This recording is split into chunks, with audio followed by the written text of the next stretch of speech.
flatbed attachment and open the shuttle cover towards you.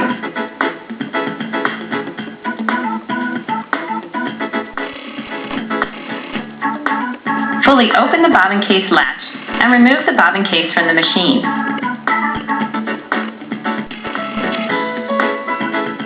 Put the bobbin into the bobbin case so that the thread is wound clockwise.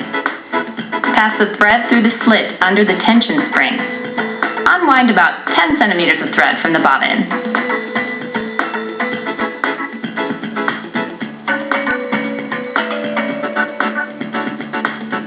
Open the bobbin case latch completely and fully insert the bobbin case with the bobbin case finger turning upward.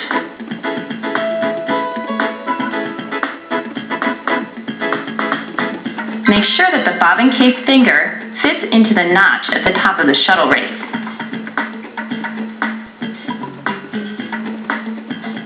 Replace the shuttle cover and attach the flatbed attachment.